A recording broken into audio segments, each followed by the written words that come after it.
We're here on Commander's Horn Podcast, episode 56. Welcome back, everybody. I am joined, as you heard, by RandyofCintra, and of course, my co-host, as always, the Midnight Viking, returning in all of his glory, as this is the Skellige episode. Greyboxer, are you hyped to talk Skellige with Randy today? I'm bursting with pride to be here with you guys. I mean, we're live on board the Commander's Horn longship. And I don't know, it's been great. I've been playing Pro Ladder with Skellige as well. It's been going really well. You guys have seen the statistics. Skellige is dominating ladder, and it's been a really solid play in most cases against many decks. So it's been a really fun week, and it's great to be back in the foamy, salty Skellige seas. Yeah, it's great to be back as well. Randy, let everybody know who are you, where are you from, how did you get into Gwent, and also congratulations on being the GwentSlam qualifier, one of the 3 people invited through the GwentSlam qualifiers that occurred this weekend, Saturday the 14th. Well, Saturday the 14th for Randy specifically, but also there was another qualifier on the 15th, and we'll talk about that. But let everybody know who you are, where you're from. How did you get into Gwent, Randy? Okay, so first of all, thanks a lot for having me here on the podcast. I'm really looking forward, as I've been following the podcast since the very beginning. So who am I? I'm RandyofCintra. I'm from Germany. I'm 20 years old, and I'm a university student for computer science. Yeah, and how I got into Gwent is that I loved the Witcher series and RPGs in general, and obviously I've also been playing a lot of Gwent in The Witcher 3, and yeah, so this is how I got into Gwent. Right That's on. interesting. So you didn't play many collectible card games or anything prior to Gwent? It was more of a road from The Witcher 3 side quests and games to make you interested in the standalone version? Yeah, pretty much. I mean, I played some Hearthstone, but only on a really casual level. I never really got too far in it, and only played it when being on the travel or something. And yeah, actually, I really started playing card games seriously with Gwent. I think it's great you took the road from The Witcher, being you like card games. Witcher card game comes out and you're very interested in that. That's kind of the road that I took as well. I previously played Hearthstone on a semi-casual level, and then Gwent came out and I poured everything into it because it's a game that we all love. It's a game that we all love. If you're listening to the podcast, watching us on stream right now, you know that we love Gwent. We love the stories. And we're excited to talk about the GwentSlam 2 qualifier, which you qualified for. And we're also excited to talk about Skellige with you as well. But first, I want to let everybody know that this episode of Commander's Horn is recorded live on Monday, October 16th, live on Twitch at twitch.tv/McBearded. You can find Commander's Horn at www.commandershorn.com. All of our episodes, all the way back to number 1, is available on the site, even if iTunes does not have those. But you can find us on iTunes and subscribe there. Stitcher, other podcasting apps, anything that picks up our feed, you can pick us up there. Send any emails you may have to commandershornpodcast@gmail.com or tweet at us at commandershorn. And if you want to listen to the original episode 1 that Dane recorded in his kitchen, that's on our website too. So check that out. But this episode is brought to you by our sponsor, On Crate's Kitchen Supply Warehouse. Special on knives for slicing, dicing, and chopping off 3 heads with 1 blow. Just kidding. This episode is brought to you by our commandos, our patrons at patreon.com/commandershorn. Thanks for keeping the mics on and the podcast ad-free. And thanks to RandyofCintra for being a commando. And there's a lot of stuff I want to talk to you about, Randy, as you are very much involved in the news right now, since you are one of the GwentSlam 2 qualifiers. GwentSlam coming up on the 28th and 29th of October. Plus, we're going to talk a lot about Skellige. So let's get into all of that stuff right after this break, and we can learn a little bit more about your competitive approach.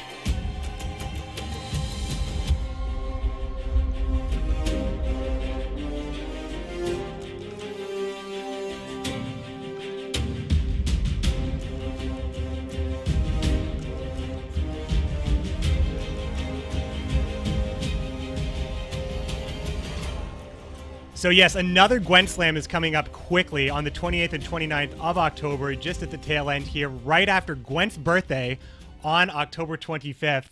Life Coach will once again be opening the doors to what is becoming a very prolific Gwent arena, his home in Vienna. 7 of the invites are known to us at this time. Freddie Babes is the winner of GwentSlam #1 from last month.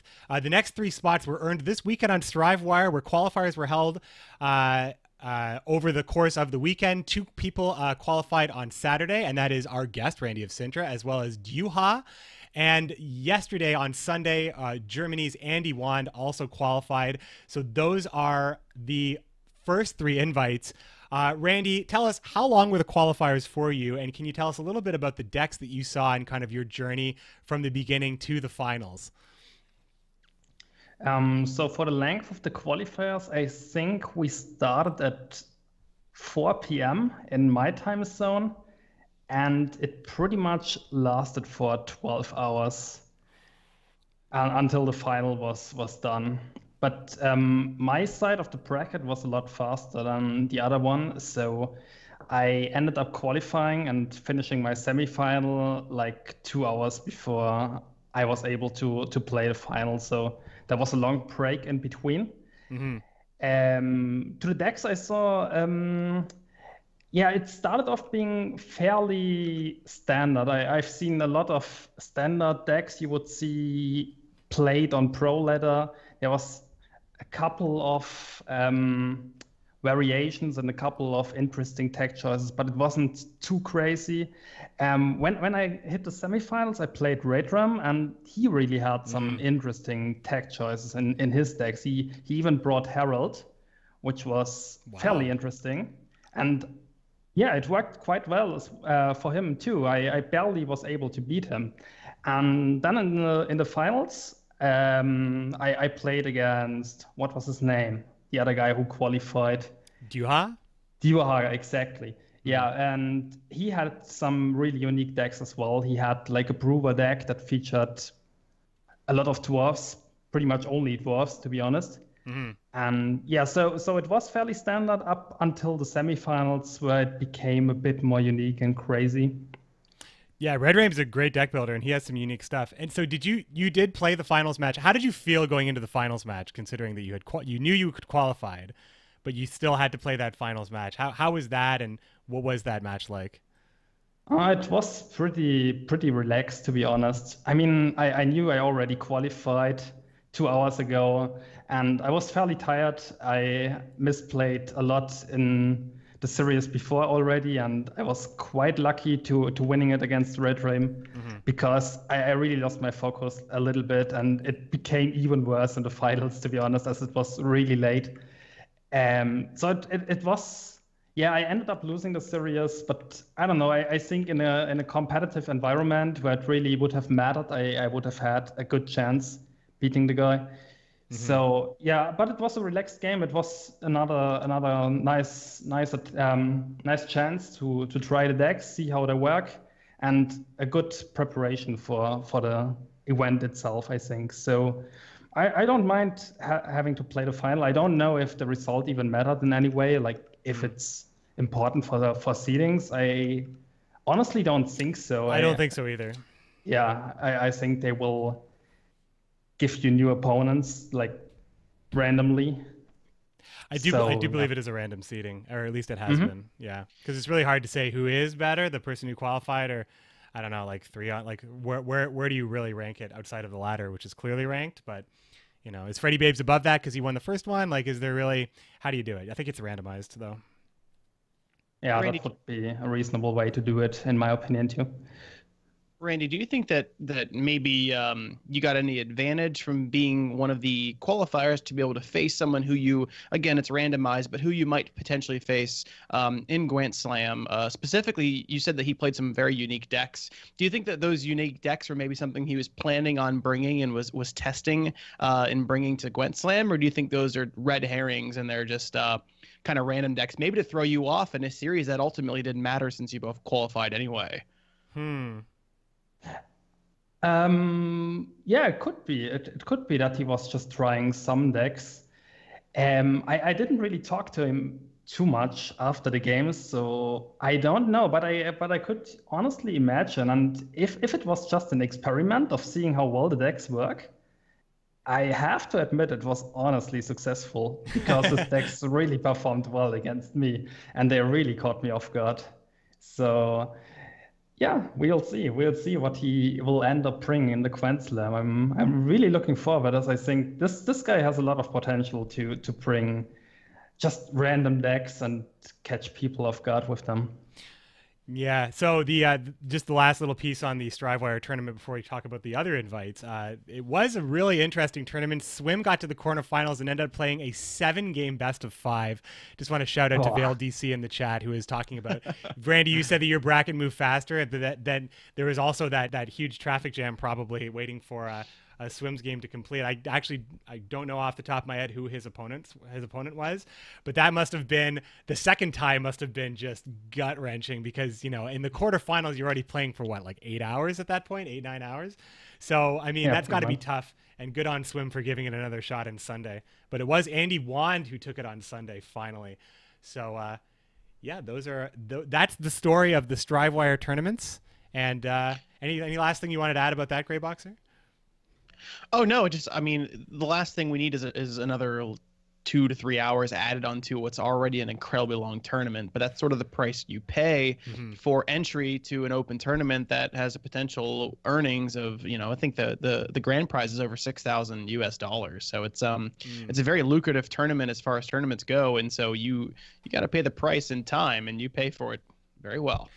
Yeah, it's true. Swim not a stranger to having extremely long series as well. If you saw him in GwentSlam #1, and yeah, for 6-game, yeah, the 6-game mill. Oh yeah, 6-game best of 5. Oh, with the crash. Oh yeah, it follows him around. I think. Other 3 invites were the top 3 players on the pro ladder, which are Adjikov, who also attended GwentSlam #1 because he was the #1 player last month as well. He is a very good player. Tailbot, who has climbed the ranks over the last month. You're probably getting used to seeing his name up there. And Game King AT, who will once again be competing in Vienna. Both times before now, he was invited to the events. But this time he actually qualified with a fantastic climb, holding his record for the highest faction MMR with his Nilfgaard at 1497, which is a mind-bending number. His climb edged out Super JJ, who had also climbed very well. He ended up being placed about 10-ish points behind Game King in 4th place. It was actually really exciting to watch that on top of the tournaments. Randy, as a pro player, you know that a faction MMR for 1497 is incredible. We know Emir Spies is very strong, but what is it about Nilfgaard that makes them so strong? Is it just that there's not a bad matchup? I mean, I played against them today. I have a good feeling as to what it is. But Randy, I want to hear it from you. I think what really makes Nilfgaard so strong is that they have an almost unlimited skill ceiling, and the deck really grows with the player and how good he can pilot it. Like, that's actually a quite funny story because before the tournament, the day before, I asked Plays, hey, I want to bring Spies to the tournament, and I don't really know how to play it. So he took some hours to teach me the ways of the Spies. Really nice from him, by the way. Great shout, big shout out to him for taking this time. And yeah, that's why I really think that they can perform so well on Spies, just because it's such a skill intensive deck, and the better you get on it, the higher you climb, and you can achieve these crazy win rates. Obviously, the deck also has all the tools it needs to be a perfect tier 1 deck. It has like a strong opening, it has great finishing tools, it can play extended rounds, it can win very short rounds. It has just everything except for carryover maybe, but it can compensate for that fact. I think that you touched on a really great point about Nilfgaard Spies, and that was our podcast last week, was the sort of in-depth look with Joe Snow on Nilfgaard, and that was something that Commandos, I think yes. oh, my bad, with the Commandos.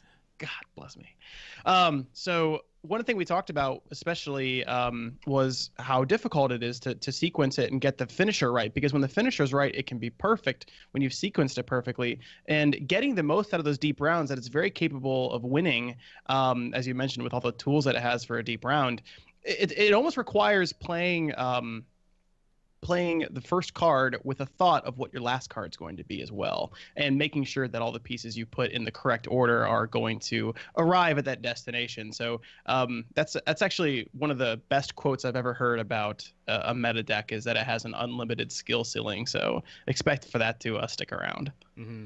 I think it's also the fact that you can just and all Nilfgaard can do this, but really being able to play Rainfarn with Roach, with an Enforcer on the board, and playing Cantarella for 0. If you win the coin flip and you're already kind of going, you're acting last already. It's really, really difficult for a lot of decks to really kind of maximize their opportunities to win, in that you can never go up 2 cards on your opponent in that situation, and you always have to fight from behind, I think, unless you have some very, very teched tactics. So, I mean, that's what I struggle against as a pleb. So maybe I'm just putting more emphasis on that than needs to be there, but I do think that that's a hugely important part about how Nilfgaard is playing right now. Greyboxer, exactly. Oh yeah. Also, what I personally really enjoy about Nilfgaard and the current Spire deck is that you can play a lot of different stuff in the gold and silver slots. I mean, we have seen lists featuring Guardian work. We have seen Iris.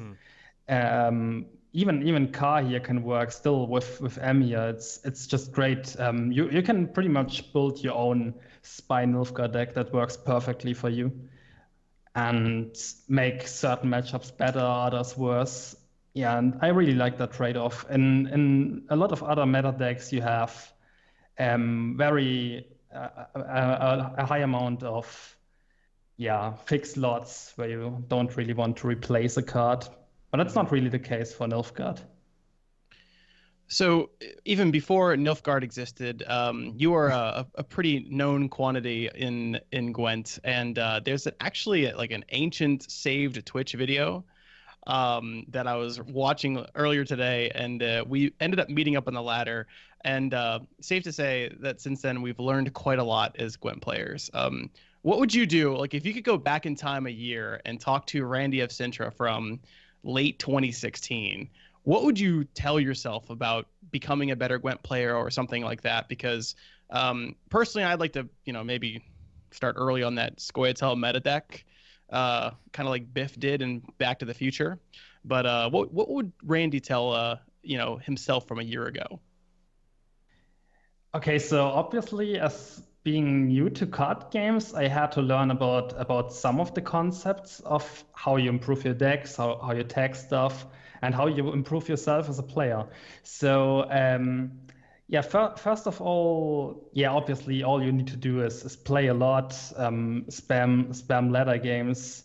Don't have any anxiety or something, because it's not worth it. You just gotta grind games and you will improve eventually. Mm. So one thing that really helped me in the more recent past is looking for guys who I can discuss with about the game and scrim and all that stuff, because especially for these tournaments, it only gets you so far to play ladder.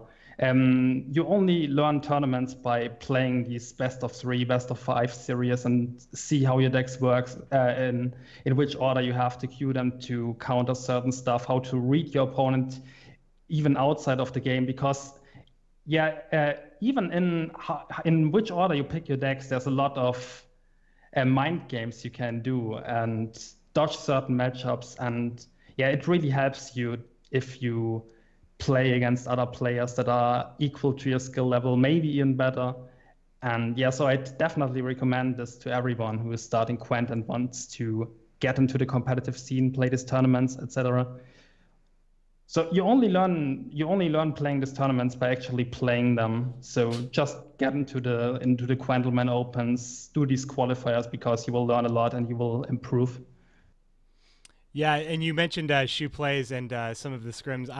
We've had a chance to scrim a little bit as well. I think we actually scrimmed earlier on the weekend, and that's where we know each other for the most part, because we've kept in contact about that. And scrims I think that having a scrim group is so important, even if it's just to talk about the game on top of being able to actually play the games as well. But having like a tight-knit group that's kind of being able to bring in their own opinions and more, and like ideas on like the landscape of tournaments, maybe an idea that isn't actually very widely known. Being able to test it in a closed environment without having to like go onto the ladder specifically with it. Maybe somebody catches that you're playing it. Depends on who you are. Maybe you're, we know that some streamers are not even streaming pro ladder and stuff like that. So being able to actually practice in that fashion is very valuable, and it's been good to kind of always be able to scrim with you as well. And it's clearly working for you as you have been able. This isn't the first tournament you have won. Correct me if I'm wrong, Randy. You've had some pretty good placements in the past as well. Could you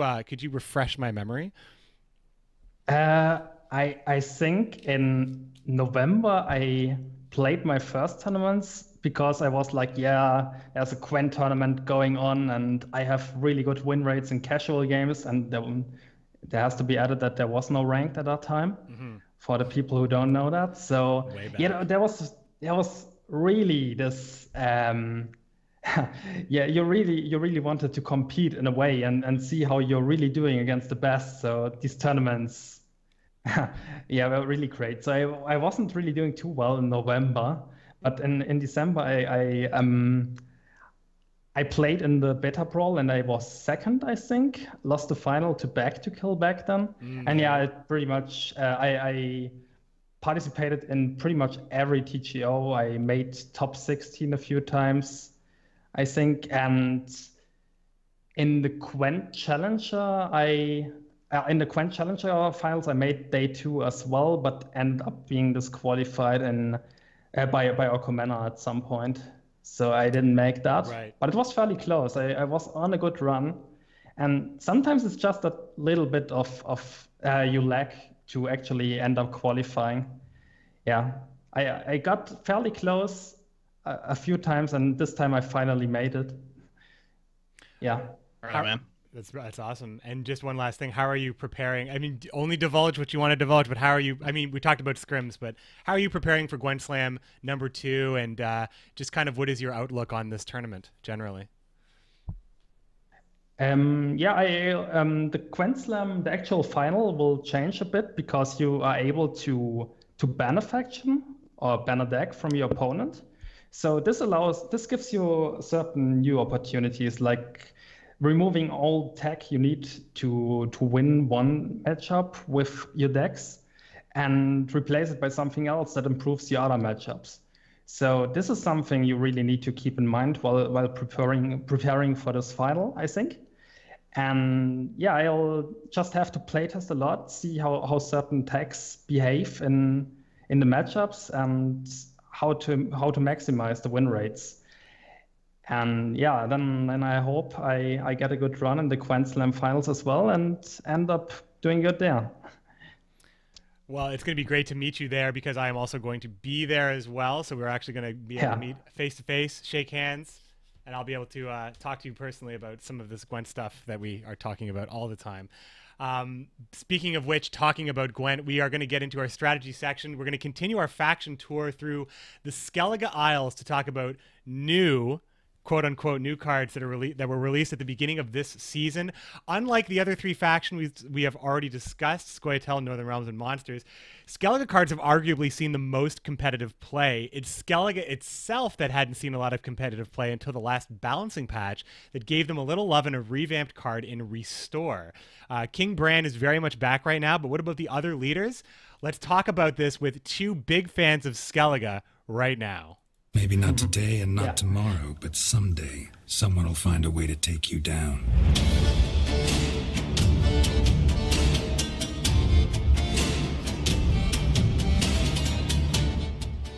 So we're fortunate to be addressing Skellige post-balancing patch. If we had started with Skellige weeks and weeks ago, like when we started with Skellige and Jaggeris, this would be a very different story because things have very much changed for Skellige. So and that we talked about Restore, and we will talk about Restore for sure because it's really hard. We want to talk about the new cards, we want to talk about the leaders, but Restore was a real game changer for Skellige.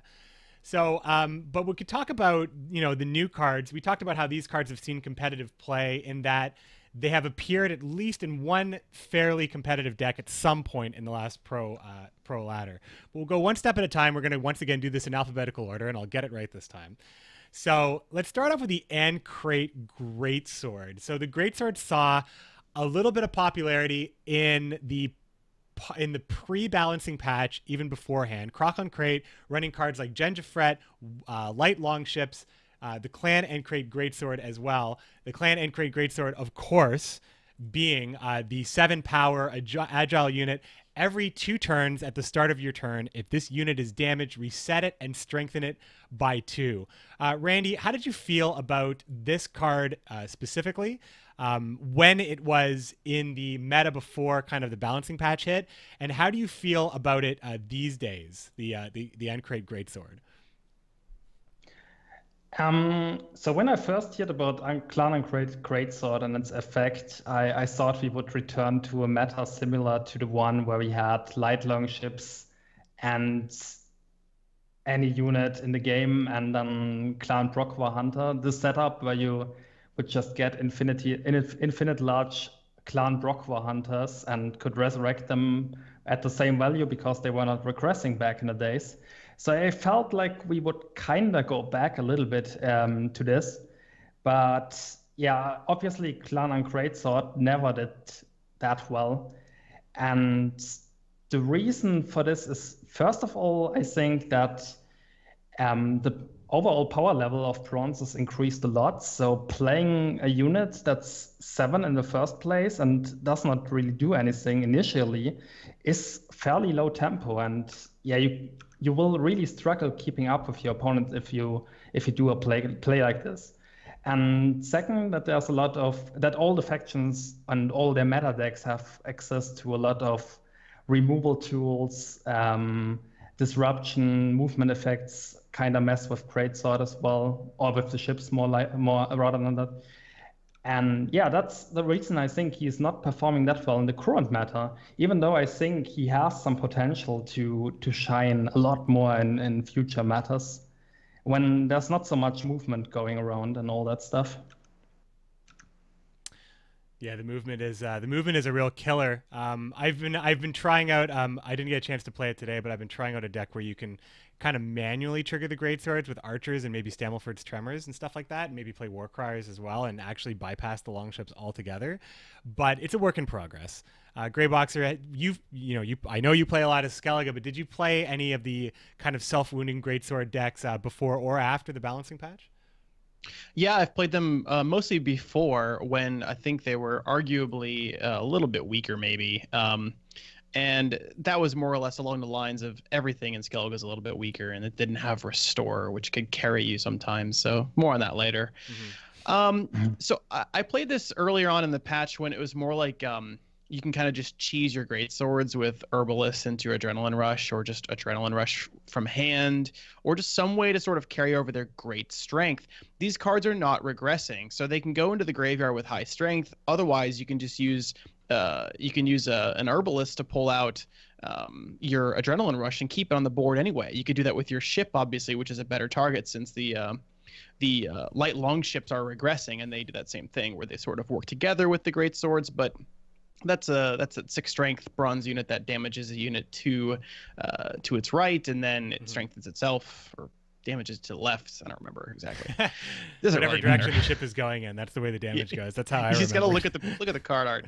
And so the point is that you're right. It did look like at first that these would be giant resurrection targets. They're going to be a huge problem, but they severely lack tempo. And you play them as a 7 vanilla, and you have to play a 6 bronze to get the machine going. And it's so interruptible that I think that it's just purely not viable. When you see one of these on the ladder, if you have any movement effects or any removal, you can typically just destroy it. It does really excel against some decks, like Weather, I'm sure is troublesome, right? Because Weather can't really harm these units as much as it would be able to harm normal units, but Weather also usually has a lot of movement. So I haven't really played the deck much recently that uses the Greatswords. I think that they're a solid card in a great design, and they do work very well with the self-wounding archetype. The problem is, again, that they just require so much setup to make work, and it was just a lot easier a few months ago when it was Clan Hunters. Yeah. Yeah, for sure. Movement hurts Skellige. Graveyard Hate hurts Skellige. There is no Weather Clear Bronze, so sometimes Skellige can struggle with that, although they can replay Gremist 100 times. So, you take what you can get. The next card we're going to be talking about is the Clan Drummond Warmonger. So this card, when it was released, a lot of people thought this card was going to be I don't know if it was going to be overpowered, but people thought that this would, at the time when we were looking at Skellige, back around Gwent Open meta, when we were thinking about what this card could do for the discard deck that had already been refined and proven to be top tier at the time, how this card would be even better in that deck. And discard is still a thing, especially nowadays. Clan Drummond Warmonger is a 7-strength ranged locked unit, veteran 1. Deploy, you may discard a bronze card from your deck. So this is a great way to get and create raiders immediately onto the board. It does grow over time, so they're 9 strength in the final round. They're able to help you discard Queensguard, perhaps if you're not playing Bran or you have other plans for Bran. And, generally putting stuff in the graveyard so you can source cards from either your deck or your grave card, as Skellige does. So the Clan Drummond Warmonger is currently being played right now. This is a card that you will see on the ladder at any given time. Randy, where do you think this card kind of lives as far as its importance in King Brand discard these days? Is it an auto include at this point? And if so, why do you think that is? Yeah, so the Warmonger is easily one of my favorite bronze cards in the game, I have to admit. I really like that card, and when I saw it for the first time, I was like, yes, we can finally play this card again, because this card is one of my favorite archetypes in the game, and I don't know, I didn't like the change to Wound Skellige being the best Skellige archetype lot, so yeah, I was really looking forward to playing this card again, and yeah, obviously this card helps, the Warmonger helps it a lot. And yeah, why do I think it's so good? First of all, it's basically not a 7-strength bronze in round 1, but it's a 11-strength bronze, because you most of the time will end up discarding a Clan Uncrate Raider. It also enables it Ceres if you resurrect it with a Freya into a Raider. You even get two procs out of the away from the counter of Ceres, so that's even better. And yeah, it's a overall really well-designed card. You can also use it to discard whatever you want, whatever you need in a current situation. You can use it to discard an Armor Smith, a Freya to enable your Restore, and so on. I really love this card. And yeah. It's so good that it's almost an auto include for any deck that functions off of any sort of discard mechanic, like you mentioned. It's also just a thinning / value producer with its raider usage, but it's sort of they're so strong, right? They're a 7 that becomes a 9 in round 3. They can discard any unit, and so normally you've got at least 6 or 7 discards at your disposal in any given brand deck. You've got Lugos, who's auto-include for discard. You've got 3 of these Warmongers most of the time. And you've got Brand, and these guys all discard a total of 7 total cards, 1 apiece, and 3 for Brand. So you have the ability to use any of those 3 for your Raiders. And then the other 4 are completely flexed for whatever you need to put into your graveyard. It depends on what your matchup is. You didn't draw your Armor Smith and you're against Weather. Well, there you go. You go ahead and use one of these to put the Armor Smith into the graveyard, and you can use Lugos to go ahead and discard your final Raider. You can resurrect it later and discard your final Raider. There's so many ways to use these cards. They're so great at thinning. They're great power, and they have this ability that I talked with you guys, at least McBeard specifically, months and months ago in the last Skellige meta report that we did on the last patch, where it was like, these guys are going to be, or sorry, on the patch preview, where we said these guys are going to be amazing because they put the tools into your toolbox, which is the Skellige graveyard. And that's so invaluable, and it lets you make in-game decisions in the midst of a match based on the matchup of what you need and when you need it. And they're so versatile.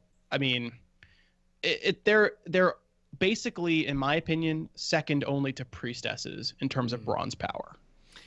Yeah, I mean they're really good. Like no argument here, and just want to. We got DG Thunder in the chat saying that we thought it would be OP because we thought bronze average value would stay the same and that the raider would still be a veteran. And yeah, that's true. All of that stuff was true. The Clan and Crate Raiders, the 4 strength unit that is immediately played onto the board when you discard it, which is the main synergy with the Drummond Warmonger as we talked about.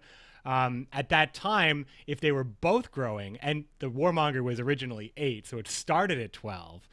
So it's just, and it just went up from there. So yeah, there was all that. And we also thought that, being able to do that at the time, we had the Alchemists playing the Darlin Foot Soldiers onto the board. So that 12-point play, we recognized that as being very strong, but even stronger in Skellige's hands because of all the stuff they can do with this card in general. But, it just ended up being a solid, good, balanced card that has synergy with what you're trying to do. What you said, Greyboxer, extra discards, allows you to get through your deck, thin it out. It does a lot. It does a lot. So good stuff. I think the Clan Drummond Warmonger is a very well-designed card. I think that no one's calling it OP. It just works very well. Well, is anybody calling it OP? I don't know. Let me know, chat. But I think that it works really well. Now, I want to talk about a card that I want to be, I think, a little better. And I tried. I tried today on stream. I was trying to make a deck that would abuse this card. I'm talking about the Clan Tuisark Veteran. So this is this is a 7-strength unit, agile unit, veteran 1. When you deploy it, trigger all your Tuisark units' veteran ability wherever they are. So this is your Tuisark Skirmisher, your Axeman, Svanriga, Bran, King Bran if you're running King Bran for a deck that would run these. And, being able to play this card over and over again, maybe decoy it, res it in round 2 or 3, I was even trying Operator at one point to see just how insane I could get this card. You can get him up to like a solid 14, 15, 16, especially if you're running Skirmishers. Burn a Brand with Renew can come back at a 9 sometimes, which is pretty good if they can't deal with the Skellige Storm. The Skirmishers themselves sometimes can just carry you. You draw them late. I was trying to play a Croc on Crate deck that would work with Warcriers, and that the final play would be Croc on whatever the biggest Skirmisher in the deck would be, and that could sometimes be 14 or 15 points. Plus it's wounded, so you can immediately follow up with a Warcry. Something like that seemed like it worked for me, but I don't think I'm seeing very many decks that are being built around this card. But there are decks that are running it. Randy, have you tried running Tuisark Veteran in any sort of competitive deck lately? I have to admit I did not, because I just didn't see. I mean, usually you pretty quickly see if a card has the potential to perform in a competitive deck or if it does not. And I think the Veteran is another card that might become good if the card pool gets expanded, because right now the amount of Veteran units just doesn't allow it to. But on the other hand, I think you have been experimenting a lot more with the card than I did. So I guess you can say more about that. I watched the stream earlier, and I don't know, I felt like there was not so much. I felt like your deck was pretty close to being decent, actually. Yeah, it needs more time for sure. It needs more time for sure, but the numbers were there. But yeah, I don't know. I think you get out tempoed too hard in round 1. Personally, I think that's what it is. Same problem we talked about with the Greatsword just being a 7-strength bronze. So, yeah. Yeah, I mean, I have a live community reaction to the Clan Tuisark Veteran. Do you have a sound effect? It's the Price is Right fail noise. That's sort of what happens when you play it. And that's troublesome, right? Because it is a very strong card. We have Protagonist in the chat saying that it's basically a better Wild Hunt Longship. And I can see that argument if you have a board full of Tuisark tribesmen and clansmen, actually. But you know what? We don't, because we don't have that archetype yet. We have some Tuisark units, like you mentioned. We've got Berna and others, and there's just not really, it's not really enough, right? Like, I just don't think it's good enough, right? We don't have enough units with Veteran. We don't have enough to build around this card. This card being a 7, it doesn't really have the reach. It doesn't really have the ability to do anything but set up later rounds. And you're getting killed while you're trying to set up your later rounds. And then you're getting bled of your later round power. So what are you going to do? I mean, it's a solid bronze. I can see where they're gonna go with it, but we're not there yet. I feel like this card, like the way I was playing it, where I think you need to have like a lot of tempo in round one to even start playing these. And I was trying to play Axeman, and it feels good to play an Axeman at like 11 plus points and res them at that strength as well. Like you can do stuff like that, but it's getting to the point where you can afford to do that stuff. So, it suffers in the same way that maybe Axeman could be suffering.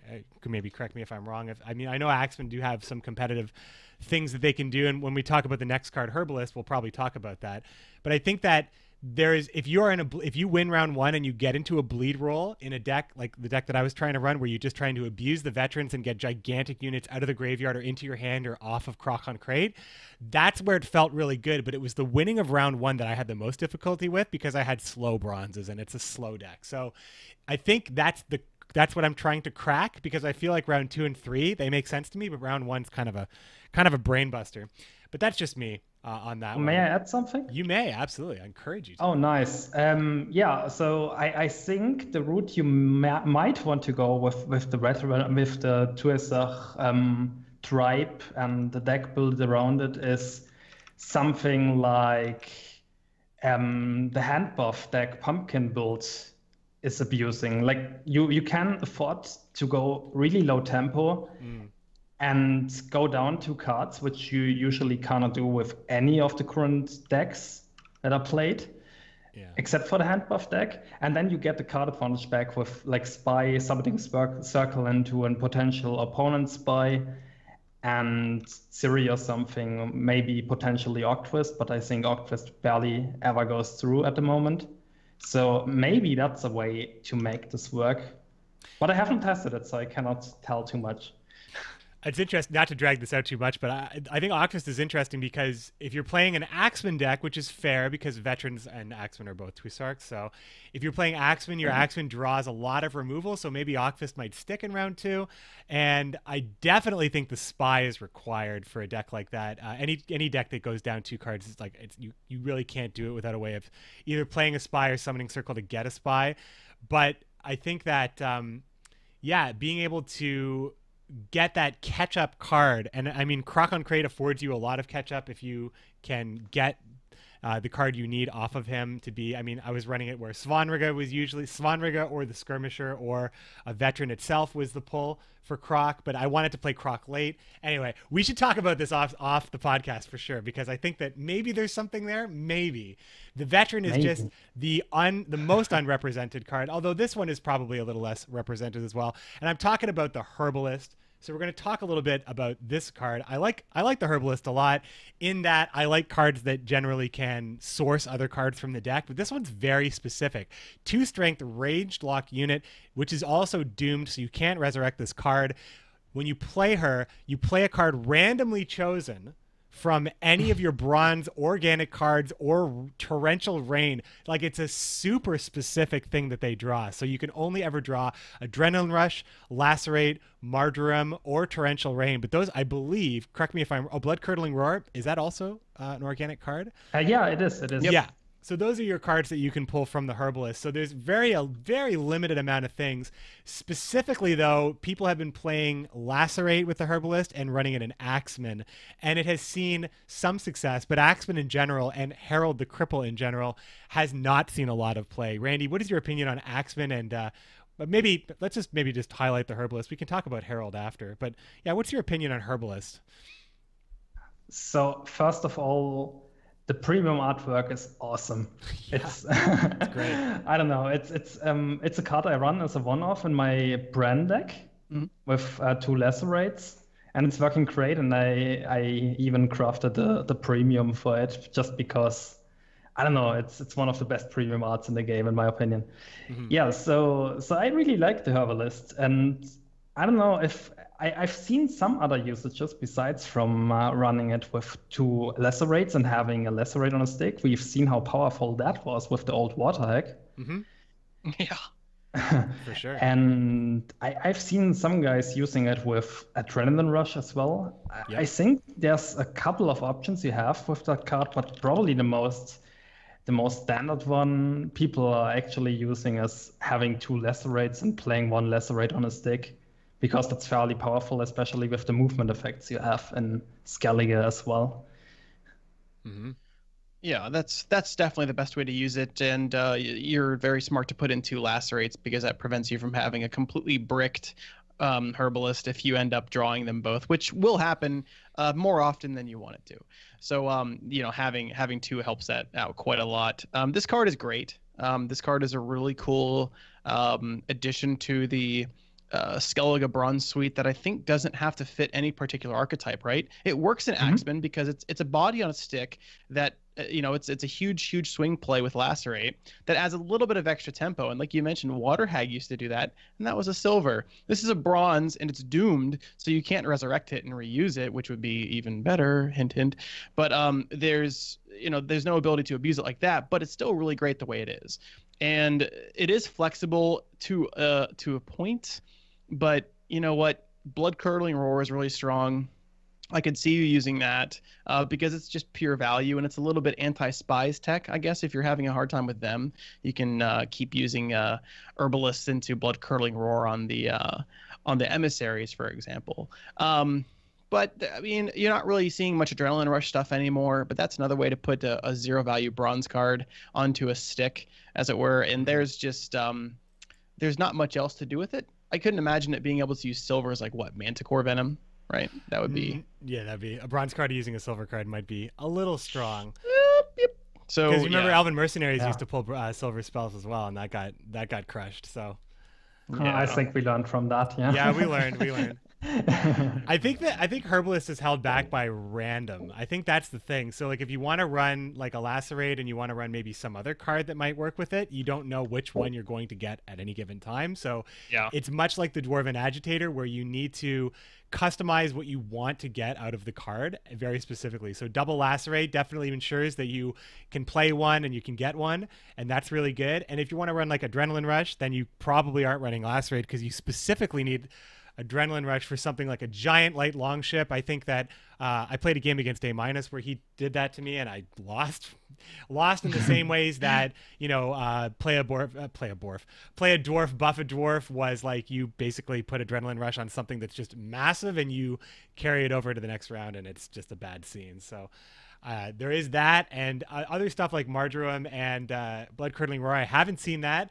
But when you put Blood Curdling Roar in, it's basically a bronze Gremist for that specific application. It's interesting. It's an interesting card, and I think that the random will always keep it interesting in that you can use it for different things, but you can't use it for all things, even though all the things that she can do. And the rain, we didn't even talk about the rain, but not great. It's better for Axemen. Well, it is. It is true. You can play rain with Axeman and Lacerate, and maybe you're okay with either one. Maybe it's sometimes better to have the rain because the Lacerate is only good on big boards. You can make a case for rain. That is true. I mean, and it's fairly important for the game to have not only these 3 of super strong bronzes you would always run in certain archetypes, such as Priestess of Rhea, Warmonger, all that stuff, but also the bronzes you can run as a one-off, and that can fit as a flexible spot if you have a bronze slot to fill. I mean, it's fairly important to have those. It's the same with Assassin and Nilfgaard. It's great he's in the game. You might not add him 3 times to a deck, or you might not add him to a deck in certain matters at all, but it's still good he's there, and he's always an option. Right on. Last card we're going to talk about here is the Whale Harpooner. So the Whale Harpooner, 8 strength agile unit. When you play it, you move an enemy to the row on the other side that you have played the harpoon on, and then you damage it by the number of units on that row, including the unit you move as well. So this card opened up a lot of opportunities for Skellige. Not just, I mean, you can't move your own units back, so you're still vulnerable to move, but you can manipulate your opponent's board, basically disrupting the strategies that adjacency affords you. Also creating favorable rows for Lacerates, which you may also be running with Herbalists, but also Marigold's Hailstorm, which is still a card that sees play these days. And, there's a lot of great reasons to move things into weather on top of all that as well. Plus, it does damage. Plus, it works well with Axeman in that you are moving something onto a row and damaging it, which means you can customize what row you're moving it on. So you can trigger your Axeman for that extra point as well. So you can do a lot of cool stuff with Harpooner. On top of that, they are an 8 strength unit, so you get a fair amount of tempo from it as well. And if you're kind of forcing a row stack or creating a row stack, the Harpooner just gains more and more value as the round goes on. It's a very strong card, and we have been seeing this card in Discard Skellige. You can see it in Axeman Skellige. It can find a home in a lot of decks right now just because it just does a lot. It does a lot for you in building the board state that's favorable to you, as well as actually developing a lot of tempo for you as well. Randy, have you been playing with Whale Harpooner in any of your competitive Skellige decks? Oh, I did, surprisingly. Yeah, it's a great card, honestly. I am really grateful CDPR expanded the pool of Skellige cards as they did. I mean, I basically say this is a great card to every single bronze card we discussed here. And same goes for the Whale Harpooner. I mean, it averages at least 12, maybe 13 points of a swing. It sets up your lacerates, it sets up all your row punishing tools that you might have. And yeah, it's great. It's there, and I see it as a 3-off in most decks, honestly. Mm-hmm. Yeah, I mean, it's good. It's a 3-of. It's what else do you want out of a bronze card? Greyboxer, what do you think? Yeah. This card has enabled a new archetype. It's single-handedly almost, right? It's enabled a, you're sort of splitting hairs by calling it a restore brand deck. You're calling it, a discard, maybe not really, unless you're using Warlong ships. But Harpooners is basically the deck now. It's a new archetype. It's a Harpooners deck, and it makes use of some of the tools we talked about in terms of row stacking and using lacerates, especially with Herbalist if you happen to run those. And just getting insane value out of your bronze cards and using your Warmongers, we mentioned those earlier, to be deck efficient and to get Ceres out of the graveyard. So this is just a pure value bronze that can build the board that you need to win. And we talked about this with Joe Snow on the Monsters podcast 2 weeks ago.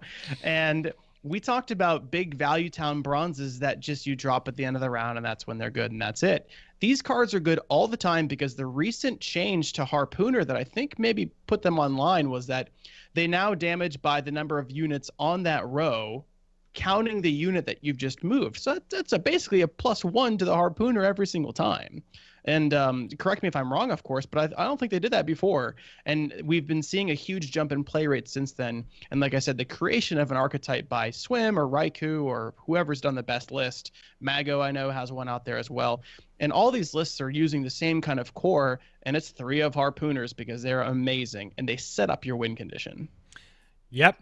And it's really, setting up the win condition, setting up a row that you can lacerate, Marigold, Tailstorm. I mean, it's really everything you need it to be. It's a strong card that does a lot. It's it is, when you compare it to a card like Drowner, I mean, again, comparing between factions is not always correct. And it's actually, I would say, rarely correct. But when you look at a card like Drowner and what it can do for you, move your own stuff as well, the extra damage on weather, it's, I feel like, the trade-off is you get a higher strength body and you get an extra damage component that helps you so much in what you want to do, specifically with stuff like Herbalist, Lacerate, as well as Marigold's Hailstorm. It's pretty good, and we know how good Drowner is. It's so good that everybody's playing Drowner with Dora Garay. So, everybody has something like that, but the Harpooner is just something about it is, it's great for Skellige, and it's always great to see new cards. And Randy, one more thing about new cards: are you excited that Skellige is going to get an extra new card on top of the new cards for like the next season? Because apparently Skellige is missing a bronze card. Did you know that, Greyboxer? And did you know that, Randy? Actually, I think I don't really feel like Skellige is missing bronze cards at the moment. I mean, Morkan never heard, I guess, but. What I would personally love to see would be another gold option for Skellige, because I feel like they really lack a bit there. Maybe we get a gold card as well for Skellige. I mean, could always happen. But yeah, I mean, more card pool is always great, and not gonna complain about it. Yeah, I mean, we've seen what Harpooner can do to Skellige and its power level, and the same with Warmonger, and one more of those cards hopefully doesn't end up like the Clan Twisark veteran. I like the veteran. I still wanna experiment with that. Yeah, so we don't know how they're gonna roll out the new cards. Last content patch at the beginning of this pro season, every faction got 5 bronze cards, and then the silvers and golds were regulated to neutral, so that may be different. However, with a lot of the card changes, a lot of classes, a lot of factions got new golds and new silvers just by complete revamping. And in the balancing patch, which saw fairly tempered slight tweaks or slight mechanic changes to some cards, saw a huge revamp to a card, Restore. And Restore, as it is these days, is return a bronze or silver unit from your graveyard to your hand and set its base power to 10, and then play a card from your hand. Any card from your hand. No leader, though. So it's interesting in that this card was in a weird state before where it could only resurrect a specific type of unit. It was only you could only resurrect like an On-Crate or Drummond unit. It prevented rezzing stuff that was specifically touchy with having a 5th resurrection beyond your 3 priestesses and Sigdrifa. But now it's just the way it's kind of curbed how gross that resurrection can be. You're not resurrecting anything that's 20 strength, like Genja Fret. Everything is then set to 10.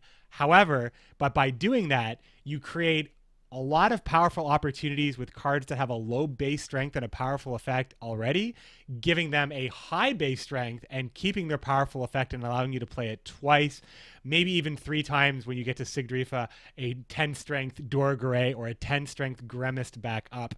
And I think that, and you could also restore a Priestess of Freya as well if you discarded it. So there's a lot of great applications, and I'm probably not even touching on all of them. Randy, what are your opinions on Restore, and how has it really changed the way Skellige plays? Okay, so I think Restore is the way they made Restore is generally great. I mean, it's a really interesting card, and I love to play with it, really, but yeah, it might be a little bit overtuned. I mean, Okay. setting the power to 10, replaying a Gremist or a Dorigare or even a Freya at 10 strength, and in the case of Dorigare and Gremist, even giving you the opportunity to resurrect it once more with Sigdrifa, to play this absurdly crazy silver unit once more. Yeah, maybe a little bit overtuned, but I think if the concept generally is great, and it will most likely see some nerfs next patch, I guess. Maybe they set the amount of base strength the unit is set to 8 or something. I don't know if that would be. Yeah, it would probably still be good, I think. I definitely expect this to happen, but I think the concept of the card is great, and it's definitely way better than it was before in every way. Mm-hmm. Mm-hmm. I mean, it can even work in Queensguard if you resurrect one of them. It could work, yeah. You do it early, so you have the 10 strength Queensguard right away, and then I mean, I think Queensguard. Well, we can talk about that soon, I guess, because we're going to talk about all the archetypes, and we should talk about Bran and all of the things that Bran can still do. But yeah, being able to play a Queensguard at 10 was something that I mused about early on, but then it just turns out Dorgare is the front runner, and Gremist too are the front runners for what you want to use Restore on. Greyboxer, how do you feel about the new Restore? Do you agree that it might be a little overtuned? Greyboxer, you are muted for some reason. I'm not sure if it's on my side. Yeah. Or there you go. No, we're good. So I don't know if this is probably a very popular opinion, but I think that Restore maybe single-handedly grabbed a crappy faction by the scruff of his neck and just said, "I make the laws here," and turned everything that it could do on its head. I challenge anybody. If you're playing a Harpooner deck, which is basically what it's called now, if you're playing, or you call it a Restore deck, if you're playing a Restore deck and you don't draw Restore, tell me if you won. And tell me what your win rate is when you don't draw Restore. Because I'll tell you what mine is, and it's about 40%. And I think that's critical, because we were seeing a Skellige balancing of all the meta decks that it was less than 50% against all the other decks for an entire patch. Hotfix hit, Restore is back. It's huge. It's 9+ points, reuse overpowered cards, huge reach, huge tempo, and now it's the highest winning deck out there. And I wonder if it would be even higher if Skellige had any better ways to guarantee that you draw this card, because it's so useful with priestesses, it's so useful with Dorgary, obviously, and Gremist, and even with Queen's Guards, which I don't think are that great, but it's still a use that you can make of this and just add. I mean, dumping a ton of base strength into anything is going to be great anytime you do it. And when you can do it on a card that's already amazing and maybe almost too powerful to begin with, like Dorgary, you're asking for trouble. And this is one of those interactions that we don't always want to see. We don't want to see a specific faction card abusing the living crap out of a neutral card. And we saw it ages ago with like Olgierd in the Marjoaim Scoia'tael meta, where they could just dump insane amounts of efficient Marjoaims into Olgierd, which is the neutral carryover card. Very simple. They'd get it to 24 power, you know, and it's just crazy. And you couldn't win with no matter what you had. So I think that maybe Restore is suffering from a little bit of that, where they just kind of it's a little overtuned, obviously. But it is always going to be good on those low strength cards, and I want that flavor to stay there. I want Restore to be good. Bring something small and make it a little bit bigger, but 10 is too big. And honestly, I don't know if that's what she said or if perhaps just adding 2 base strength is appropriate. Yeah, I think the base strength is where it's probably going to get hit, if it gets hit. I mean, I made some bold predictions about what the balancing patch would bring, and it didn't bring many of those things that I predicted, mainly Woodland Spirit changes. But I think that I'm not, you know, if you look at my profile, you know that Skellige is my least played faction by a large margin. So I tested here and there. Yeah, it's Greyboxer, you make a mad face at me, but that's, you know, that's where you're a Viking, we can say. You are the Skellige player of this duo, so definitely, for sure. Like, so I think that where like my view on where it's too strong, I'm also for some reason not coming up against a lot of Skellige, but I'm like really low ranked right now, so that could have something to do with it. In any case, Restore is extremely popular. A lot of people have some pretty charged opinions about the card, and it has put Skellige in a really great spot in the meta. So we should probably discuss the meta as well. We should talk about these leaders here. Let's go. I don't know what order we're going to go in here, but we'll start kind of in the order that I'm kind of familiar with. I want to start talking about Crocon Crate first. So Crocon Crate is kind of, he's changed over time. The current state that he's in right now is probably his most interesting state, I think, in that one of the first steps that I ever took into this latest patch, I guess, for this season, the season that introduced the gold immunity change. When I very, very first looked at Crocon Crate, he was the one who tipped me off. Oh, wait a second. Golds are getting damaged now because his deploy effect is damage self by 1 when he is a gold card. And then play the highest loyal bronze or silver unit in your deck and strengthen that card by 3. And then, if it doesn't damage itself, damage it by 1. It's a mouthful.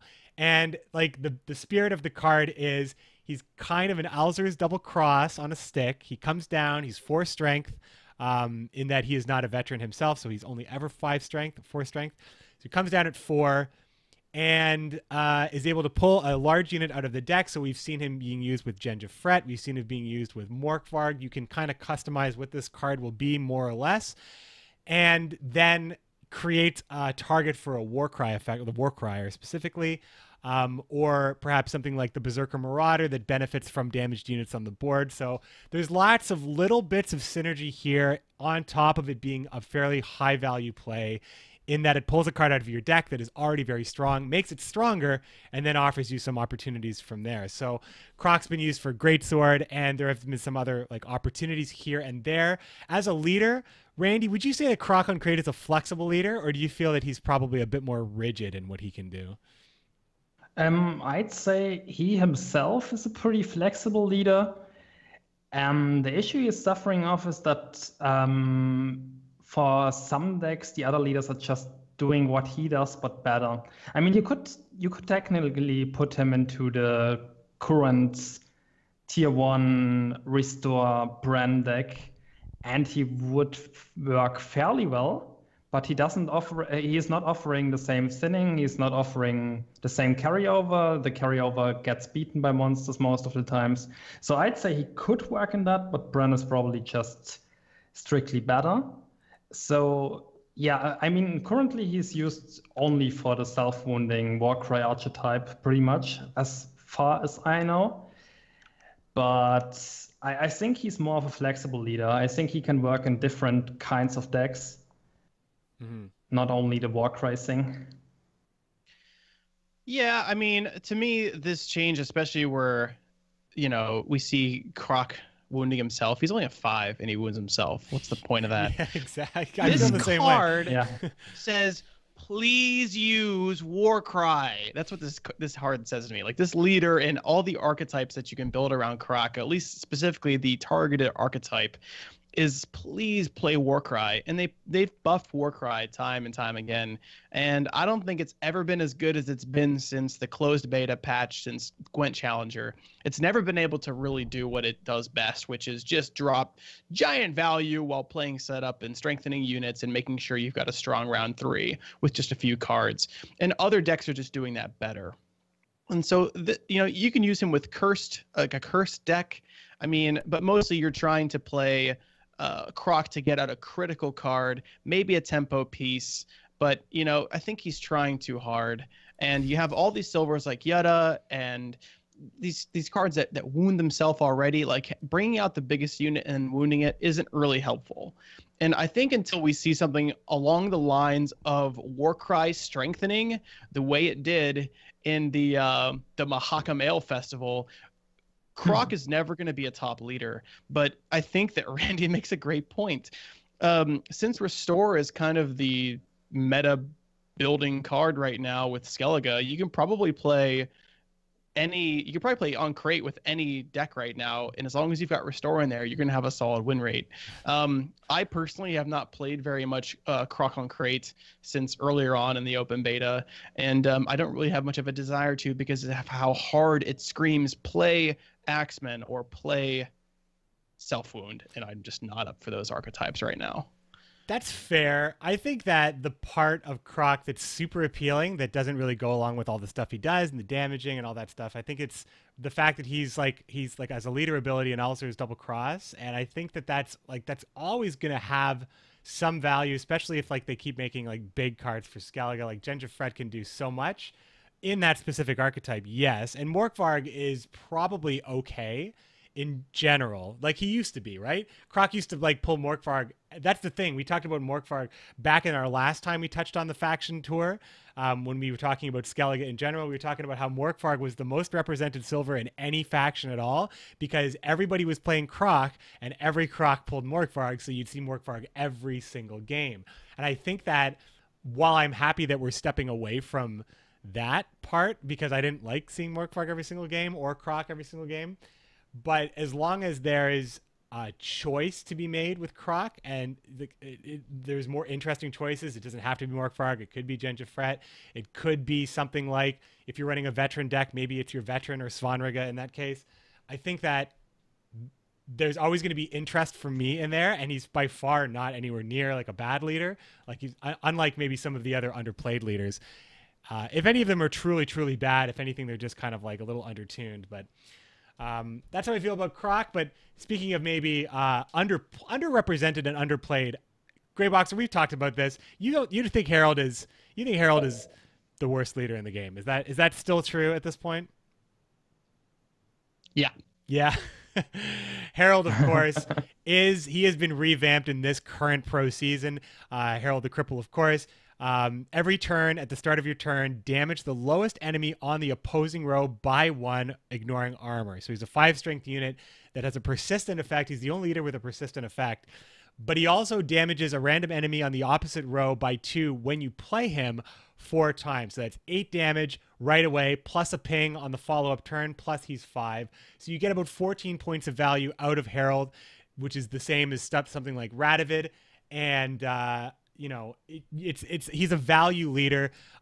You need to have an opportunity to play him, kind of much like Philippa Eilhart. You need a board that's going to support that. You would like to have an Axeman on the board in the opposing row, of course, to get that extra value from all of Harold's pings and continuous pings.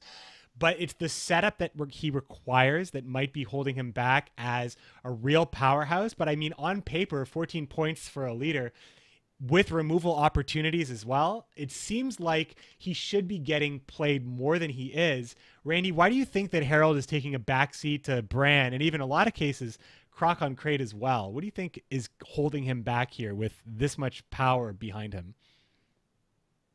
So what is holding Harold back, in my opinion, that is fairly attached to the wounding archetype. And I think people have learned how to play against wound in the past. And all you have to do is play a long round and hint them from playing a really long round 3. Because in long rounds, wound is pretty much unbeatable. But whenever it comes to short rounds, they are pretty... Yeah, the amount of points they put on the board is pretty low. So yeah, that's, in my opinion, the issue with Harold the Cripple, that the archetype linked to him, and I personally wouldn't play him in anything else than wounding. I mean, Harold is, in my opinion, really an archetypal leader, not like Krach, who can be a bit more flexible, or Bran, who can obviously be flexible. But he's really, really archetypal. And I think his archetype is just too weak at the moment. So maybe we need some tweaks to X-Men. Yeah. And I'll defend myself here with my my case of Harold being the worst leader. You mentioned a very good point, Randy. The weakness of Axemen is known to everyone who played against them for an entire patch cycle, and that's a short round.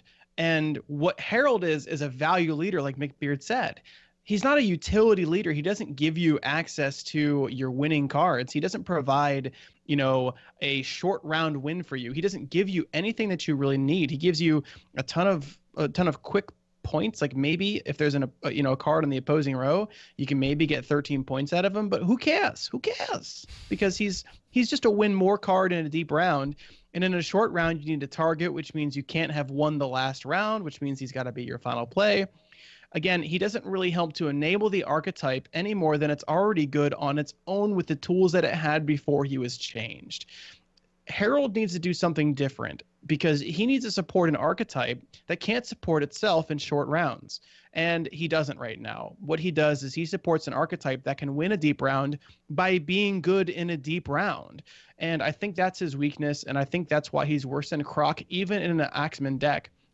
Because Croc provides you with additional tools depending on how you built your deck, and he's also more of a utilitarian kind of leader. He strengthens the unit that you pull out, which provides you future value in another round, a round that you will have to win later because you got to win too. Yeah, I mean, I think that a lot of great points were made about that. I think that with Croc being able to pull a card out of the deck and actually has that flexibility and there's interest in there, and Bran being able to thin your deck and actually provide a lot of tempo on top of that, or just a lot of like utility and carryover with Morkvarg, Olgierd, and Ceres combo. And really everything, Bran is great, even when like if you want to run a Siri Dash discard deck, if that's your flavor. Not saying that that's super competitive, but it's just more things that Bran can do. All of these guys offer great tempo plus thinning, whereas Harold offers you fair to good tempo, but requires setup that people can avoid or pass out of. So it's true. It's 100% true.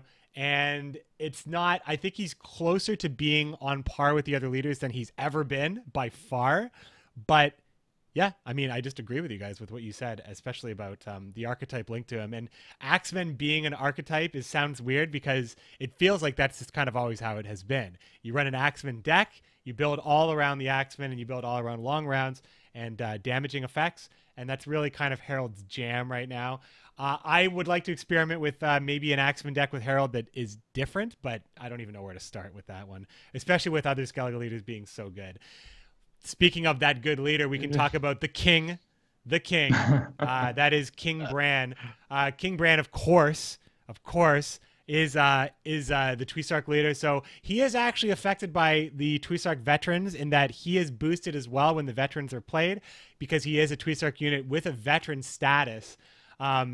he was kind of nerfed in points, but then given this veteran status. So if you play King Bran later, not really sure why you would play him later since the thinning is so important. So generally, you're not playing King Bran in later rounds where he can really benefit from the veteran status.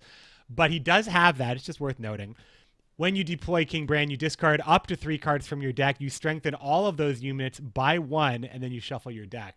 If you choose to discard stuff like the Clan Uncrate Raiders, which are immediately played on discarding, you are playing 3 5-strength units as well, plus King Bran on top of that. So a 17-point play, pretty good for a leader. On top of the fact that you can enable Queen's Guards by discarding them, you enable Ciri Dash by discarding her and putting her back in the deck, and of course you enable anything else that you might need. Usually Olgierd, Morkvarg, and Ceres are the prime candidates for King Bran in kind of a true discard. Randy, I imagine that you run King Bran when you were playing Skellige, and King Bran is, why in your opinion is King Bran the best that Skellige has to offer right now? Because he provides you all you need in your round 1. He gives you the deck thinning to draw your win conditions, such as restore. He gives you carryover in a way. If you manage to get Ceres out of your graveyard by round 2, which is fairly easy to set up, you have 14 points carryover, I think. Yeah, it's 14. And he can, if you keep Olgierd on hand initially and you discard Morkvarg and the Raider, he can even keep up with the most powerful opening I can imagine at the moment, which is just dropping a Woodland Spirit after you won the flip. And yeah, that's pretty much all you need as an opening for Skellige. And that's what makes him the best leader for the best Skellige deck at the moment. He's the trifecta, right? That's why he's the best around. No one's going to ever keep him down because he does all 3 things that you want, right? He sets up your win condition round 1 and round 3 by giving you Ceres in the graveyard buffed to be stronger, and it starts her counter going by putting a couple of units on the board, Morkvarg usually, and a Raider. These are carryover units that you also get deck thinning with, so there's utility there, and he's worth 12 points when you play him with those cards. So he's 12 points of tempo. He sets you up for later round win conditions, and he has the utility of thinning your deck. He does everything that you could ask of a good leader, and even though he was changed recently to be 2 strength in the most recent balancing patch, he's still the best. And that's basically shown by the win rates with this guy, and he works with every single deck because those 3 things are important to all the decks out there. And specifically with the bonus being that he buffs everything he discards by 1 power. In a world where buffing by base strength is so important and so rare anymore because it's so low tempo, getting to use King Bran with tempo and buffing anything by base strength is really strong. So obviously he is the choice right now. He is the king of the meta, and you should all bow before him. So I want to talk about the Clan-driven Warmonger just one more time, because when the Clan-driven Warmonger came onto the scene, I thought at one point that the Drummond Warmonger would actually enable non-Bran decks to function with a bit more versatility that Bran decks were able to function with, in that they had those 3 discards attached to the leader. If you put the Clan-driven Warmongers into your deck, you would then be able to have 3 discards and maybe run a different leader and such, going from there. So I know that's not the case because the best units to discard are Morkvarg, Olgierd, and Ceres, which are not bronze cards. The Clan-driven Warmonger can do that. But maybe I'm answering my own question. But and also, Greyboxer, you talked about how the Clan-driven Warmonger offers you those 7 discards as well as Lugos and Bran on top of that. Do you guys feel like the 7 discards or the multiple extra discards, because you're running Warmonger and Bran in the same deck and it's not overkill, is it necessary to, the Warmongers, just jumping back to that, would you say it's an auto include in Bran decks, or it's just a solid inclusion that is, there's not a lot better than it, I suppose? Kind of a meandering thought. Randy, you want to pick me up on this one? I can try. So I don't know. I wouldn't build a deck without the Warmongers. And I think I mentioned before that it's not only about the discards and the thinning, but also about getting Ceres decks. So I don't know. I cannot see a point of cutting him, honestly. Yeah, the entire match with King Brand right now in the meta, whether you're running Old Geared or another Flex Silver, I personally don't run Old Geared in my Brand deck, and I think that you have this situation where you're balancing out the timer on Saris, because you want Saris to come out in a round that you don't have to win, for example, because who cares, right? Unless you're going to out tempo somebody and get 2 cards advantage, it's not really worth it. And so using Warmongers to your advantage, you don't have to play Raiders right away with them. You don't have to use Brand to play your Raider. Sometimes I play Brand and I discard a Warmonger, I discard Morkvarg, and I discard Saris, so that later at the very end of the game, that final Warmonger that I never played is a resurrect target. That's 1 tick off Saris. I've got a strengthened by 1, so now a 10 power Warmonger that then discards a 4 strength Raider and then brings Saris out as my final play. And that sometimes is enough to get Saris back, because it's 2 resurrections in 1. It's 2 ticks off of her timer. And I think Warmongers are very critical to the Brand decks, not only for their utility of deck thinning and putting cards in the graveyard that you need, but they're also incredible power. And with Brand only being a 2 power unit and being able to come out at maybe 12 power, which is really good. As we said with Herald, he's a 13 plus 1 every turn, but they're in the same ballpark. But with just way more utility on Brand's side, I think Brand makes the Warmongers better, and the Warmongers make Brand better. Well said. Nothing to add. That's exactly how it's working right now, and I guess, we get to see it now that the meta has been settled much more than it has. We're coming up to the end now. We just had the Strivewire tournaments, and we are going into GwentSlam coming up on the 28th and the 29th, and then that's it. We're done with this competitive season, and then we're going to usher in a new meta with new cards, and who knows what's going to be coming later. So, that's, Skellige as it stands right now. Very strong now with Restore in the meta, and also just generally, I think it was just out of reach, and Restore definitely gave it a lot of tools to really compete, especially in that late round, and especially with the way Dora Gray and Grimace are working. Any final closing thoughts on Skellige either of you want to add before we ask the chat what they're thinking about? And maybe we're actually going to pose a question to chat as well, but think about that, chat, as we maybe just wrap this up on Skellige. Randy, actually, one question I do want to ask you, Randy. Why is Skellige? You told me that you are a Skellige main, your words. Why is it? What is it about Skellige that you like the most? First of all, I also really liked Skellige and The Witcher, obviously. It was, in my opinion, the area where I had the most fun out of all. And the characters there were great and everything.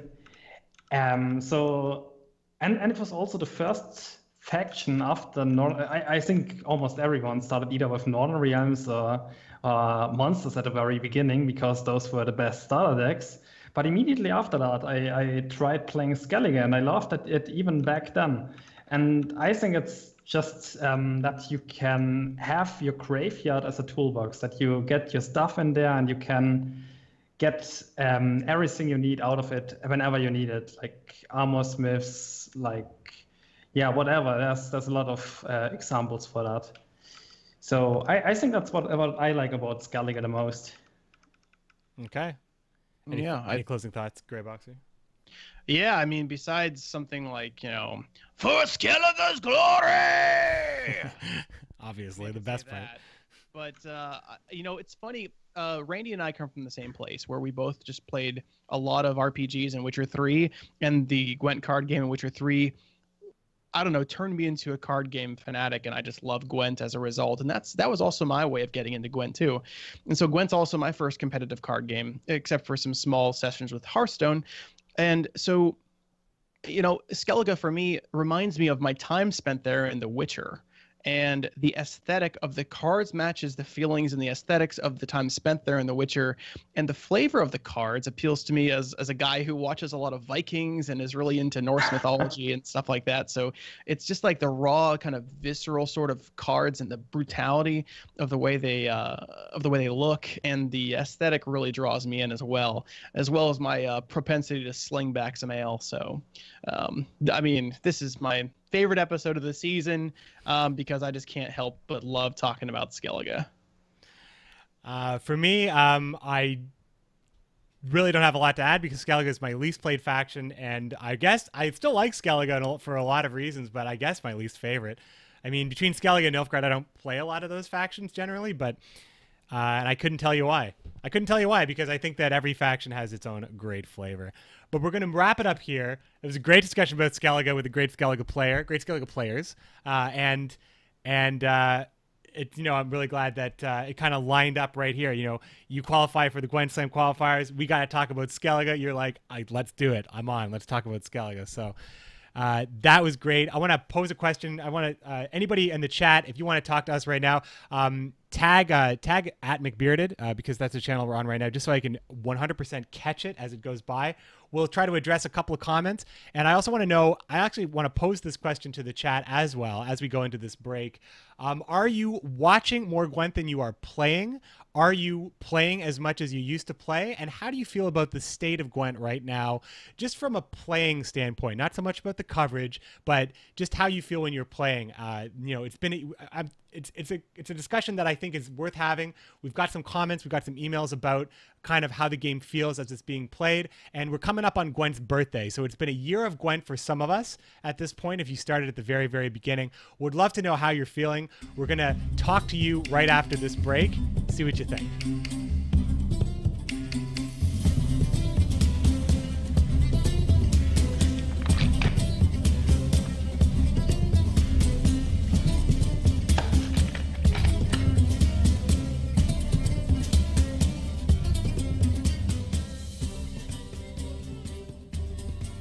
Once again, we are supported by our commandos. Commandos. Our patrons at patreon.com/commandershorn. We would like to thank our newest commandos this week, Owner and Faden. Thanks so much for supporting our content, keeping the podcast ad-free, keeping us making the fake ads, and keeping the mics on, of course. Any questions coming in from the chat generally about how things are going? We have Bay going hard saying new to Gwent just started today, a year after it was released. Would love to know how you feel about the game as a brand new player for sure. Yeah, that's really good. Welcome to the beautiful nexus of loving Gwent and loving podcasts, because you've arrived at your Narnia. It's the crossroads you want to be at. For sure. Lucas Market saying, remember when old Ockfist and his timer didn't expire, so you kept playing him and bouncing back into your hand? Randy, do you remember that? That was a Skellige thing for sure. Randy, did you ever play that instant turn one pass Skellige that Schmel, a Russian player, popularized? Oh yeah, I did. I used to watch a lot of Smell just for the gameplay. I don't understand a single word of. I think he speaks Russian, right? Mm-hmm. Yeah. And I don't understand a single word, but I still watched it just for the gameplay because I don't know. He had such great concepts, and he broke up with stuff. Everyone back then was like, yeah, you never immediately pass on turn one. It doesn't make any sense, or double spy pass or whatever that thing was. Yeah. But he did, and I don't know, it worked. So yeah, I love to stream. I don't know if he's still actively streaming. I see he's been on every now and then. It's spelled CMEL for anybody who has seen Schmel on the directory at any point playing Gwent. For a long time, he was known as like the god of Skellige. HG3 referred to him as such on one of the podcasts previously, and he popularized a either instant Skellige pass, because why would you play when round 2 and 3 you're stronger, right? I think that was like the thought process. But also you could play cards like Siri, you could play Udalric, and Berna at the time was also a spy that provided you. Skellige actually had 2 card advantage spies at the time. So there is like obviously a lot of differences between then and now, for the better, I think. Now is better. And that's kind of a little bit of background. If you're just hearing about this now and kind of wondering what we're talking about, hopefully I gave you a little bit of background on that. Yeah, we have a number of people in chat, Dansry and Is Nort Magic Baby, saying that they're watching a lot more Gwent. They're watching a lot more Gwent than they're playing it. and I think that some others are playing a little bit less as well. That's sort of been a this is the end of a meta, right? So to take a tempered approach to this, because I know that some people have written in and have talked to us and have talked about the meta settling down and the game's getting a little bit more stale to play against the same decks all the time. And that happens, I think, on every patch cycle. I want to not focus really on that problem. I want to focus on the solution to that problem. And I want to ask, two of my favorite players of Gwent who've been in Gwent for a year, Randy and McBeard, like, what do you guys think? In chat, what do you guys think could fix this? Is it a shorter season? Is there a new game mode that we want to see? I was watching Merchant's video today. He talked about that being very big for him.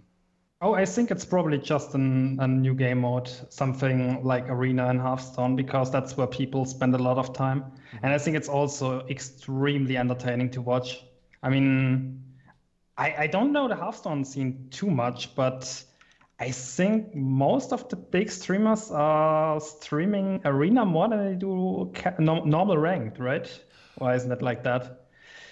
And yeah, I think a new game mode would be fairly good for Gwent as well, because I think the season, having the season last 2 months is perfectly okay, because you need to give the competitive players some time to settle down the MMR and be able to reach their goals and everything, and certain hot fixes during the season, as we had in this season actually, I think should not happen in the future, or when the game ends up being released, because they are throwing everything together. For example, I played non-realms at the start, and then I switched to other factions before I actually made my non-realms faction MMR pretty high, and I felt like this kind of held me back and forced me to play the other 4 factions to be able to gain high faction MMRs.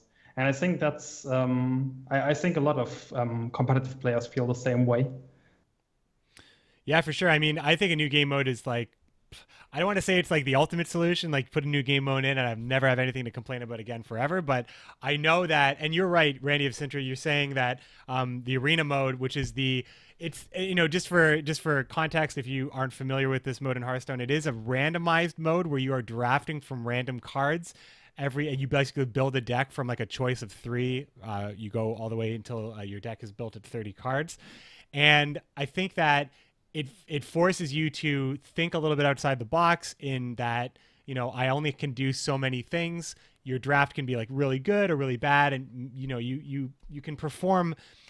It's different every time you perform. And, streamers like Kriparian and Hafu, and I believe Amaz for a long time, they played strictly arena. I think actually Crip's transitioning away from that, but they are like some of the biggest streamers and they're known for that. And I think that I would definitely like to, if I wanted to not play constructed anymore in Gwent, if I had another option but still be playing Gwent, I think that, I feel like it's been weeks we've been talking about it, and we've been talking about new game modes and stuff like that for a while now. And no one's going to argue that a new game mode is going to be incredibly refreshing, just to have just another taste as to like what you can do in the game. And Thronebreaker, of course, is going to be, I am so excited for this specific thing. It's not going to be like single player in any other card game. It's going to be more and bigger and better. It's going to feel like it's going to be a really rich experience. They're talking about 10-15 hours of gameplay, persistent adventure with like storylines and decisions that matter. We've talked about it a lot on the podcast and in general. It's really going to be great. I am certain of that. And that's going to be, but then again, there is the worry that it's going to be 10-15 hours and I'm back to constructed. So if there is, well, it's going to come with new cards, of course. Like there is like a lot of stuff that's going to come with whatever that content patch is. The revamping deck collector, the deck builder and the collection. They're always working on stuff. And I know that we've seen so far that CD Projekt Red is not taking any of this lightly. They're going in with full support from the community. We've seen it in the voting for the Challenger wildcard and stuff like that, taking feedback very seriously. And of course, taking their time and working very hard on this content that's coming up. So I'm not overly concerned about the future of Gwent, but I think we're talking about the now of Gwent, and I think that's like the specific thing. So we are in a very vibrant and rich competitive meta, in that the pro ladder is very exciting. It is the first pro season. We're having a lot of tournaments that are actually giving a lot of fame to great players right now, players that we've been following for a long time, we know are good, like in our own select communities. But when it comes to the big stage, we're seeing people like Freddie Babes win tournaments, and just to use one example, but there's a lot of people, we're getting to know these people a little bit better, and I think that the competitive scene is great. Now we need to focus on kind of the overarching Gwent experience for all players, and we've got a fantastic game on our hands in that case. If I can just sum that all up in 2 words, people want release dates, right? No, how long are we waiting for? Yeah, we want release dates for Thronebreaker and for a new game mode, whatever the game mode might be. I wouldn't even pigeonhole it into something like Arena. Like, that they'll do something better, or they'll do something more interesting or more Gwenty, or just different, just plain different, because the guys at CD Projekt are very creative, and they've done quite a lot different with Gwent to begin with, in terms of being very different from other collectible card games. And so I think the 2 words that we want to see are release dates. For sure. I'm gonna get one more comment in the chat though, because we are going a little late, and for Randy, it's quite late right now. So we will wrap it up after this. But I just wanted to talk Varnation, Commando as well. Varnation is saying, I got out of Gwent for a while, but now I'm back on it, really enjoying it. Winning a few games by a few points is awesome, and the community behind Gwent is fantastic. The dev team have nothing but the greatest respect for the game and its players, and I can't wait for it to grow and expand, as well as the esports stuff as well. So that's a very honest opinion from one side, and then on the other side, oh, sorry, though, this is a completely different comment. So that's just great. Varnation, thanks for sharing that. It's good to hear that. We do see, we talk a lot about the community feedback, and we talk about Discord and Reddit, and there is a vocal section of the community that usually when you're happy with stuff, you don't say as much as when you're unhappy with stuff. So I think that there's always going to be a vocal minority that is asking for things, demanding things, and maybe lamenting or I don't want to say complaining. I feel like that really writes off a lot of feedback, so I don't really want to go there and say it's complaining, but comments about the state of the game. And I think that more people are happier than one might think. And Varnation is a voice for those people as well, because we do see the alternative here and there. Poor Protagonist, what do you think about Clan Tortorok Armor Smith? Can you compare this card to other factions' anti-weather cards? Do you feel that it is overpowered with respect to the other factions' anti-weather cards? I don't think it's overpowered. I think it's a refreshing take on it. I don't know if Randy, what do you think? Do you think Skellige needs a weather clearing bronze, or do you think that Armor Smith sits in that role? I think Armor Smith is exactly is like exactly the replacement Skellige has for a single row weather removal. Mm-hmm. And I think he's a bit more flexible. If you would have a single row weather removal in Skellige, you would probably not play it at this point, just because Armor Smith is better. But I don't think Armor Smith is OP. I think he's in a good spot. Mm. So yeah, he completely he heals the units. He completely denies 1 tick of weather afterwards, and then he only has 1 armor left. And I think that's good. I think that's pretty balanced and pretty good.